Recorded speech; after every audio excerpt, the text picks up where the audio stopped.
Scott Kinmartin TV.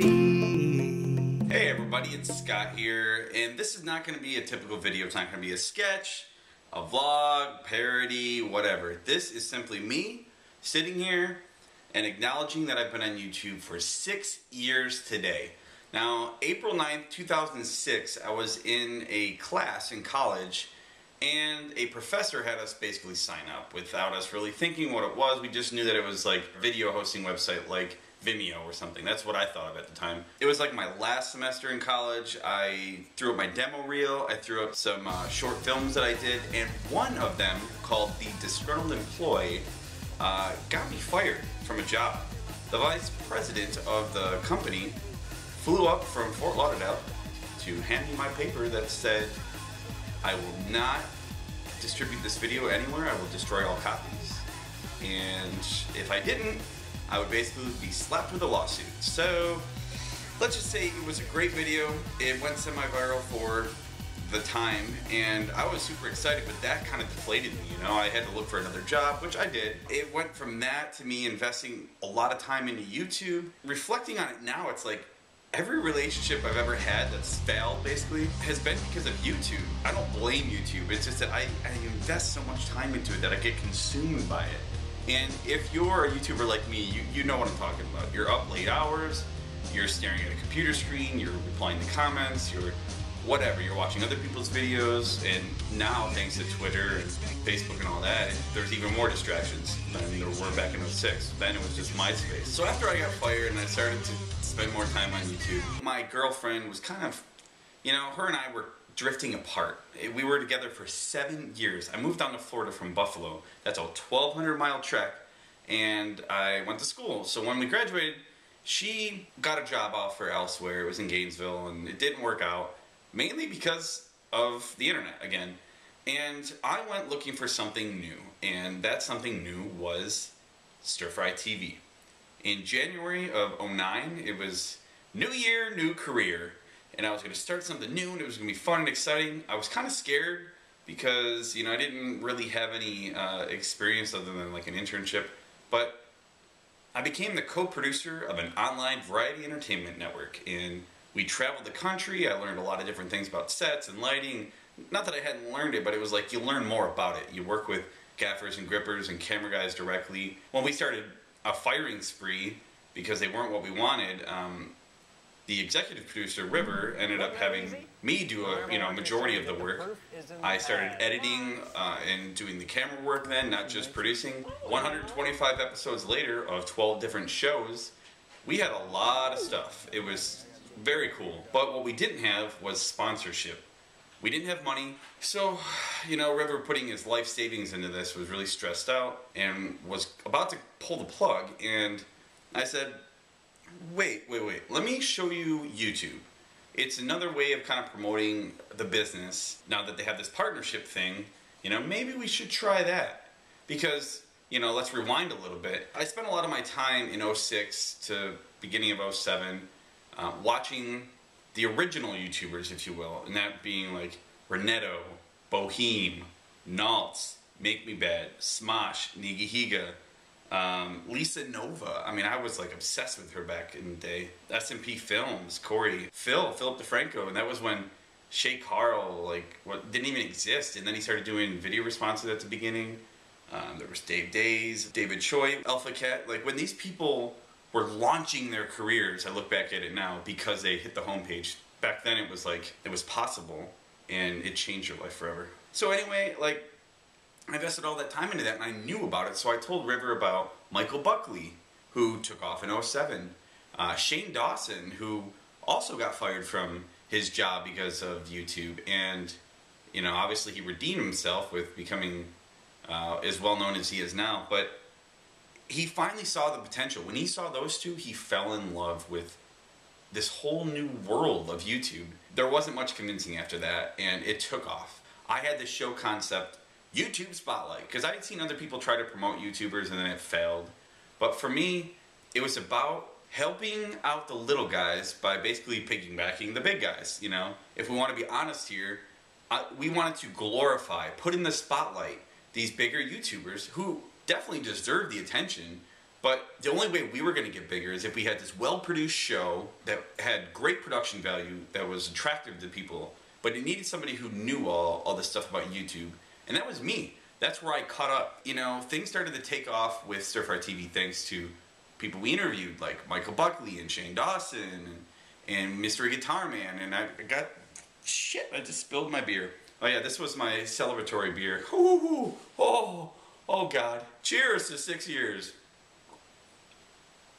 So we flew out Mystery Guitar Man. I became, you know, good friends with him. We interviewed Charles Trippy and Siesta Key. We had so many good moments. In over 6 months, we had 100,000 subscribers. It was just incredible, the stuff that we had gone through. Well, we went to VidCon 2010, the first annual, and my life changed forever. I was absolutely amazed that these people that sit there and talk to a camera were just like you and I.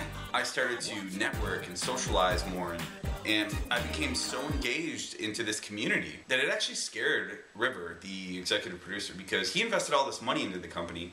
He saw that, you know, we had gotten partnership, but really that was like pennies on the dollar compared to what we were spending. And he knew that if he lost everything, I could just walk away and have all these buddies help me later on my own. He presented a contract to me basically to keep me exclusive and restrict me from my own personal YouTube, Facebook, Twitter, and I understood from a business standpoint where he was going with this, but I was turned off by that, and our relationship kind of dwindled. One day in September of 2010, we just split ways, and people ask if it was friendly, and you know, until today I haven't told anybody, but I haven't talked to him since. I don't regret anything that happened. I mean, the guy's an incredible dude, but we just didn't see eye to eye. He didn't understand new media. He's talented, but he just didn't get it. I was on my own. And at that point, from September 2010 until today even, I don't have a car. I was working for like nothing for him, you know? I mean, because we didn't really have sponsors. It was like, all right, we're gonna do this. So I barely got by. I stopped paying student loans. I was falling behind in rent. My roommates were spotting me. It was a humbling experience. And, you know, life goes up and down, but I didn't know what to do with myself. So right after Stir Fry, I hooked up with Ubia TV. It was another online variety entertainment network that seemed very attractive, seemed like it was the same thing, like a lateral movement from Stir Fry. And I was able to set up an event, a big YouTube event in November 2010 with PvP, that's Prank vs. Prank, Charles Trippy, Sear, Keep the Heat, Super Ed 86, Ryan Abe, Daniel Carter, Joey, that's Uncut Hash Brown, BFF Taylor, and some other YouTubers that I'm probably leaving out. But we had an amazing time. We did so much stuff. I was in their vlogs, and we're talking the fall of 10, so like, I didn't even start my main channel yet, the one that you're watching this video on. December came around, Ubia was like, their big sponsor was falling through, so like, that failed eventually, sadly. I was on my own again. No money from anywhere but YouTube. I started scouting on January 1st thinking, this is going to be a cool show where I just sit there and talk about things that are in the news, topical, and I'll give my opinion. And if I do something cool, then I'll go vlogging. But it was never intended to be like an exclusive vlogging channel. I clearly made it say video, daily video rather than vlog, just because I didn't want to be a vlogger necessarily. January 2nd, I was featured on Equals 3, which is Ray William Johnson's show, #1 most subscribed YouTuber, and it changed everything. I mean, I was like ecstatic. I was shaking, I was like, oh my god! And that video ended up getting guys, this is my favorite close-up start. Ready? Now, I know that's kind of dumb, but I laughed my ass off when I saw that. Maybe I'm an idiot, but I thought that was real until he ran beard first into it. And he even commented on the video. I mean, it changed everything for me, because then a lot of people knew who I was that didn't necessarily before, or, you know, at that point I was like, come on, anybody want to box swap? And not many people wanted to until that happened. Then everyone was like, hey, Scott, what's going on? So I know what it's like to feel used or feel like, oh, well, you're kind of one of the cool kids now. And I hate that feeling. I really do. I wanted friends to be friends, whether it's YouTube or not. I just liked YouTubers because they understood me. We were like on the same page. But I hate to say, but YouTube changed a lot when the partnership program came out. People's attitudes were different. You know, like you had to look at, your peers as, okay, is he competition? Is he going to help me? Is this going to backfire? Am I promoting him for nothing? It's like, oh, it became such a headache. I basically stopped making videos on my main channel at this point, and I started doing daily videos, and they turned into vlogs because Outback Zach moved down to Tampa, and then he was hanging out here. He basically lived here at my house for over 3 months on the couch. Daniel Carter always texts back, moved down. Basically, this is like a big changing point in my life where it was great. We shot a lot of videos together, had a lot of fun, did pranks. We went to the Google headquarters in Atlanta. We went to LA. Saw a bunch of YouTubers there. We went to San Jose, saw Dylan from Household Hacker. Went to YouTube headquarters, not just Google headquarters.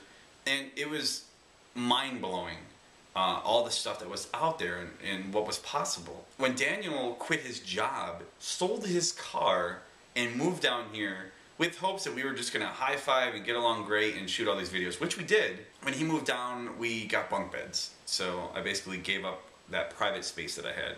Now, I'm one of 5 boys, so I didn't have a lot of private space to begin with. And then when I was in a 7-year relationship, it was like her shit everywhere. And then it was like, do I want to do this? And we did, and it worked great for a while, but then like VidCon came around and we went to LA, had a lot of fun.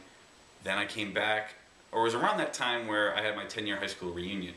And I went back up to New York and I met my then girlfriend, Alyssa. When that happened, Daniel and I's friendship kind of started to separate. Like, I almost felt like he was jealous, but he was always there for me. Don't get me wrong, anything I've ever said about anybody, I have no problem saying to their face, which is why I've basically alienated myself from a lot of people, because I stick my foot in my mouth. But I'd rather you know how I feel than you hear it from somebody else, because that's how I am. And I learned about Daniel that, like, I always warned him that I could never be as good of a friend to him as he is to me. And I treated him like an asshole because I felt like he was sabotaging my relationship with Alyssa. When that happened, it was like there was tension, and then I tried to pull a prank on him.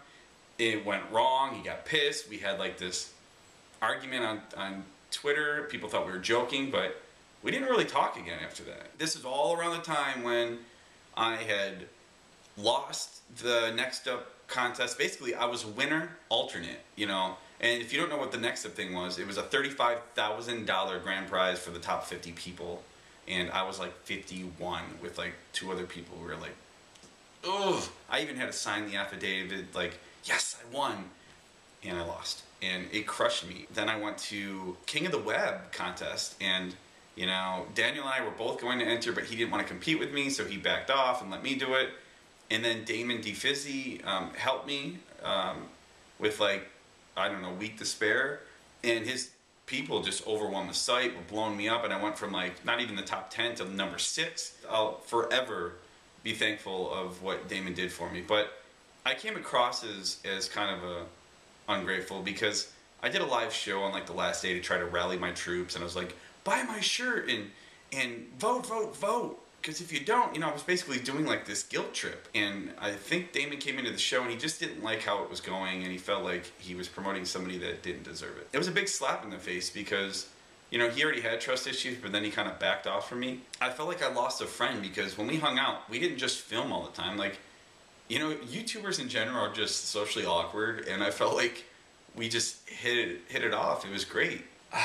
I, at this point, was like really frustrated. I didn't know what I wanted to do with YouTube. I didn't know how I was going to get help. I mean, Daniel really helped me with camera and equipment and lighting, and Damon too. He would drive us around because Daniel and I, neither one of us had a car. At that point, I felt like alone. I felt like, shit, what am I going to do now? This whole time I had been editing with my 6.5-year-old iMac, and it just struggles to render HD, and I can't do the videos that I used to be able to do, say with stirfryTV or with somebody else's laptop, and I didn't know what I could do.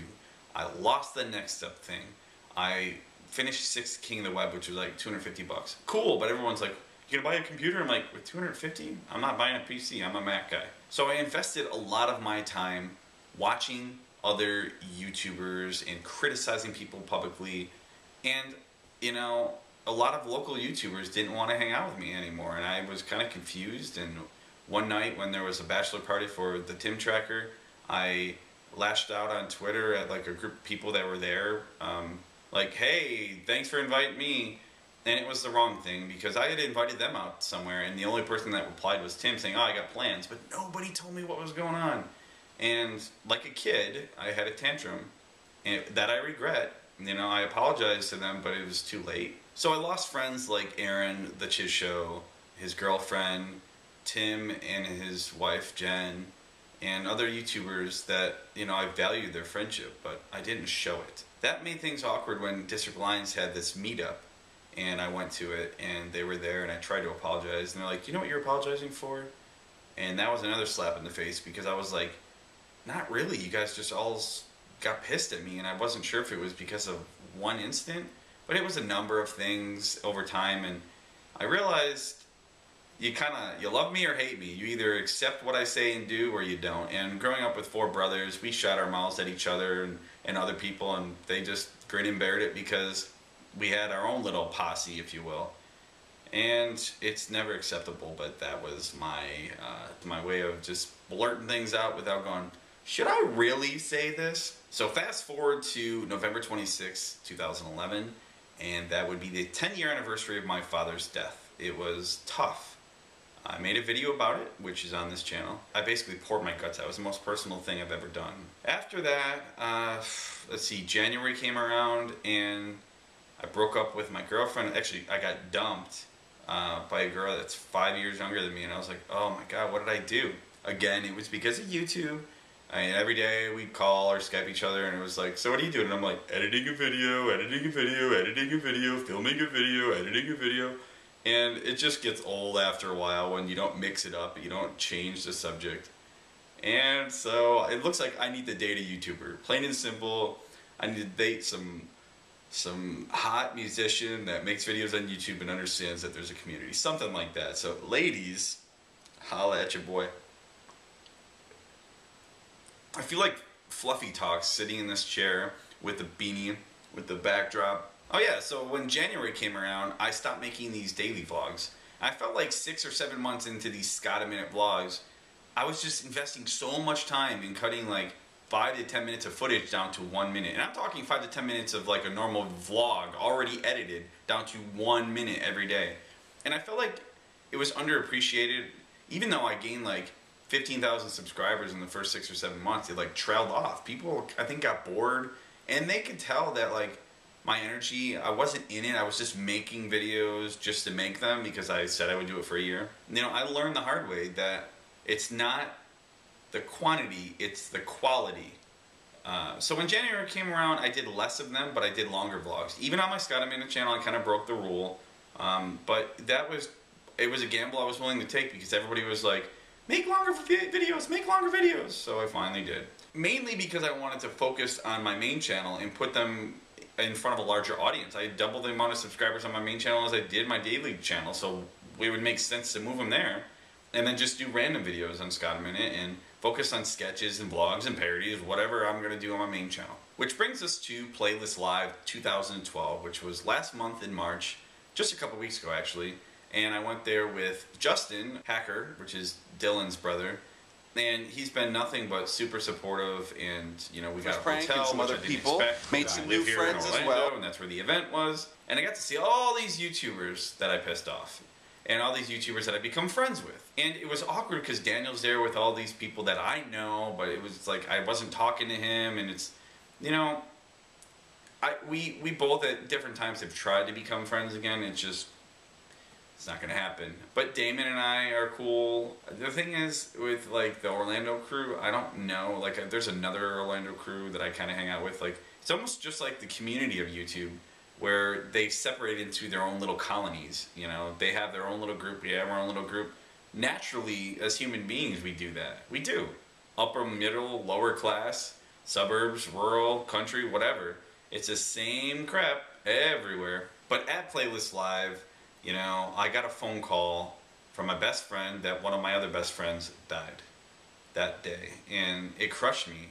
I didn't tell anybody. I tweeted about it, but everyone at the event was not paying attention to their Twitter, except for Charles Trippy, Daily Grace, and a handful of other people who came up and gave me hugs, and they're just the coolest people. You know, when you get these people that are so genuine, you just feel like you're part of something that, even though you don't really know them in person that well, with Charles I do, when reality hit, and it wasn't just like this convention meeting people and signing stuff and feeling cool in other people's videos, I didn't even vlog really. I stopped filming at the event, I hid, like I didn't want to see people. I went out to a restaurant with a couple friends, and that was that. Like, I was crushed. I lost my best friend when we were 20, 21 in a motorcycle accident. And then my father, my grandmother, my grandfather, other teammates and friends I've had throughout the years, even a very good friend the week of the Tennessee trip, I lost one. And rather than going to his funeral, I had to host this event. Such is life. The only thing guaranteed in life is death. So that kind of fast forwards to where I'm at today. Now, it's April 9th, 2012. I'm rambling. This is probably 20-something minutes in. What's next? What's going to happen in the next 6 years? I have no idea. But I know one thing. I'll be 30 on May 30th. That gives me 7 weeks of my 20s. I'm going to be applying for YouTube's next vlogger, which is kind of like their next up, but specifically for vloggers. Rather than $35,000, it's $5,000 in equipment, which would give me a new camera, new computer. It would make my life. And then they give you $10,000 in promotion for YouTube. So I really think I'm going to do that. I don't really need like your support for that. I need your support for my videos, which I've been picking up momentum lately. You know, YouTube for me, I mean, I've made a variety of channels. I did He's Got Jokes, Scott a Minute, Scott Kinmartin TV, Scott Kinmartin with Numbers. It's like a random channel. I consider it like a phone channel. A variety of other collaborative efforts and projects that, it's like, what do I do? I spread myself so thin on all these other projects that I need to focus. And if I had that money, if I won that, I think I would do a lot more Lance and Eddie and these character videos and maybe fly out places. 6 years of YouTube, I don't know what my life would be like without it. I would probably be a filmmaker in the real world. I'm very happy with YouTube. I feel like I've learned a lot over the last 6 years. Hell, I've learned a lot in the last year. I made a lot of mistakes and I spent a lot of time focusing on other people's issues and what they're doing. And rather than spending that energy on positive things and myself, I was spending it on other people. So if I could teach you anything from my mistakes, it's to focus on you. Do this because you want to do it, not because of the money. Like I said, I don't have a car. I'm behind in bills, so I have debt. Since April of 2011, I haven't had a real cell phone. I've had a Google Voice phone that you can call me on my computer and it'll forward to my phone. That's it. How embarrassing is that? People back home look at me like they put me on this pedestal, like I'm this hero, this superstar. And the reality is, I'm a 30-year-old guy making videos on the internet, making chump change. And I need to make some drastic changes soon, and it'll happen. Basically, I wanted to thank you for your support, and that's what this video is all about. So, with my beer, I thank you very much for watching this long-ass video. You don't have to rate it, but if you do, you can rate it whether you love it or hate it. I don't care. This is just as real as it gets, so I love you guys. Stick with me. I've got a lot of things coming. We'll talk to you later. It's Scott Kinmartin TV. Mesdames et messieurs, ladies and gentlemen, damas y caballeros, this is TDC Moncton telling you that you can't be called a fool for choosing Scott Kinmartin. Have a nice one.